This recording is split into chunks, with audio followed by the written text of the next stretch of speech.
ಲಕ್ಷಾಂತರ ಗ್ರಾಹಕರ ನಂಬಿಕೆಗೆ ಹಾಗೂ ವಿಶ್ವಾಸಾರ್ಹತೆಗೆ ಹೆಸರಾಗಿರುವ ಶ್ರೀ ಸಾಯಿ ಗೋಲ್ಡ್ ಪ್ಯಾಲೇಸ್ಗೆ ಸುಸ್ವಾಗತ. 30 ವರ್ಷಗಳ ಹಿಂದೆ ಡಾಕ್ಟರ್ ಟಿ.ಎ. ಶರವಣ ಅವರ ಮಾಲೀಕತ್ವದಲ್ಲಿ ಸ್ಥಾಪಿತವಾದ ಶ್ರೀ ಸಾಯಿ ಗೋಲ್ಡ್ ಪ್ಯಾಲೇಸ್ ಮನಮೋಹಕ ಹಾಗೂ ಸುಂದರವಾದ ಚಿನ್ನ, ವಜ್ರ ಮತ್ತು ಬೆಳ್ಳಿಯ ಆಭರಣಗಳನ್ನು ಗ್ರಾಹಕರಿಗೆ ಕೈಗೆಟುಕುವ ಬೆಲೆಯಲ್ಲಿ ನೀಡುತ್ತಿದೆ. ಬಸವನಗುಡಿಯಲ್ಲಿ ತನ್ನ ಪ್ರಥಮ ಶಾಖೆಯನ್ನು ಪ್ರಾರಂಭಿಸಿದ ಶ್ರೀ ಸಾಯಿ ಗೋಲ್ಡ್ ಪ್ಯಾಲೇಸ್ ಈಗ ಎಚ್ಎಸ್ಆರ್ ಲೇಔಟ್, ಯಲಹಂಕ, ಕೆಆರ್ಪುರಂ, ನಾಗರಬಾವಿ ಮತ್ತು ಮಲ್ಲೇಶ್ವರಂನಲ್ಲಿ ತನ್ನ ಶಾಖೆಗಳನ್ನು ಹೊಂದಿದೆ. ಗ್ರಾಹಕರ ನಂಬಿಕೆಗೆ ಹೆಸರಾದ ಏಕೈಕ ಸಂಸ್ಥೆಯಾದ ಶ್ರೀ ಸಾಯಿ ಗೋಲ್ಡ್ ಪ್ಯಾಲೇಸ್ಗೆ ಬನ್ನಿ. ನಿಮ್ಮ ನೆಚ್ಚಿನ ಆಭರಣಗಳನ್ನ ಖರೀದಿಸಿ.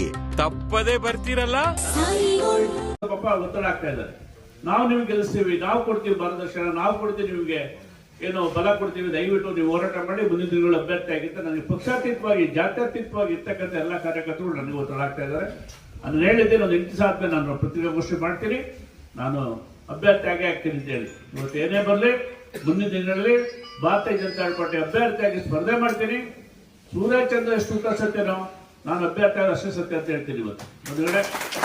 ಇವತ್ತೆಲ್ಲ ಕಾರ್ಯಕರ್ತ ಬಂದವರು ಯಾವುದು ಗೊಂದಲ ಬೇಡ, ಆತಂಕ ಬೇಡ. ಇವತ್ತಿನ ಹೋರಾಟ ಮಾಡಿ. ಯಾಕೆ ನಾನು 3 ಸಲ ನಿಂತಿಸಿದ್ದೆ, ಯಾವತ್ತು 40,000 ಓಟ್ಗಿಂತ ಕಮ್ಮಿ ತಗೊಂಡಿದ್ದೆ, 40,000 ಓಟ್ ತಗೊಂಡಿದ್ದೀನಿ ನಾನು.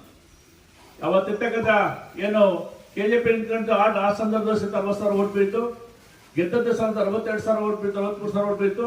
ಈಗೂ ಸಹಿತ ಈ ಸ್ವತಂತ್ರ ಸಂದರ್ಭದಲ್ಲಿ 40,000 ಓಟ್ ಬಿದ್ದೆ. ಯಾವುದು ಕಮ್ಮಿ ಏನಿಲ್ಲ.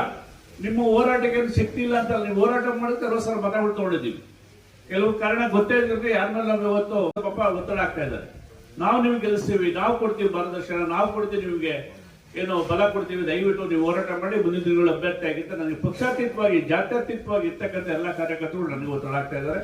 ಅದನ್ನ ಹೇಳಿದ್ದೆ, ಒಂದು 8 ದಿವಸ ಆದ್ಮೇಲೆ ನಾನು ಪತ್ರಿಕಾಗೋಷ್ಠಿ ಮಾಡ್ತೀನಿ, ನಾನು ಅಭ್ಯರ್ಥಿ ಆಗೇ ಆಗ್ತೀನಿ ಅಂತ ಹೇಳಿ. ಇವತ್ತು ಏನೇ ಬರಲಿ ಮುಂದಿನ ದಿನಗಳಲ್ಲಿ ಭಾರತೀಯ ಜನತಾ ಪಾರ್ಟಿ ಅಭ್ಯರ್ಥಿಯಾಗಿ ಸ್ಪರ್ಧೆ ಮಾಡ್ತೀನಿ. ಸೂರ್ಯಚಂದ್ರ ಎಷ್ಟು ಸತ್ಯನೋ ನಾನು ಅಭ್ಯರ್ಥಿ ಆಗ ಅಷ್ಟೇ ಸತ್ಯ ಅಂತ ಹೇಳ್ತೀನಿ. ಇವತ್ತೆಲ್ಲ ಕಾರ್ಯಕರ್ತ ಬಂದವರು ಯಾವುದು ಗೊಂದಲ ಬೇಡ, ಆತಂಕ ಬೇಡ. ಇವತ್ತಿನ ಹೋರಾಟ ಮಾಡಿ. ಯಾಕೆ ನಾನು 3 ಸಲ ನಿಂತಿಸಿದ್ದೆ, ಯಾವತ್ತು 40,000 ಓಟ್ಗಿಂತ ಕಮ್ಮಿ ತಗೊಂಡಿದ್ದೆ, 40,000 ಓಟ್ ತಗೊಂಡಿದ್ದೀನಿ ನಾನು. ಯಾವತ್ತಿರ್ತಕ್ಕಂಥ ಏನು ಕೆಜೆಪಿ ನಿಂತ್ಕೊಂಡು ಆ ಸಂದರ್ಭದಲ್ಲಿ 40,000 ಓಟ್ ಬೀಳ್ತು, ಗೆದ್ದದ ಸ್ಥಾನದ 62,000 ಓಟ್ ಬೀಳ್ತು, 43,000 ಓಟ್ ಬೀಳ್ತು. ಈಗೂ ಸಹಿತ ಈ ಸ್ವತಂತ್ರ ಸಂದರ್ಭದಲ್ಲಿ 40,000 ಓಟ್ ಬಿದ್ದೆ. ಯಾವುದು ಕಮ್ಮಿ ಏನಿಲ್ಲ. ನಿಮ್ಮ ಹೋರಾಟಕ್ಕೆ ಶಕ್ತಿ ಇಲ್ಲ ಅಂತ ನೀವು ಹೋರಾಟ ಮಾಡಿದ್ರೆ 60,000 ಮತಗಳು ತಗೊಂಡಿದ್ದೀವಿ.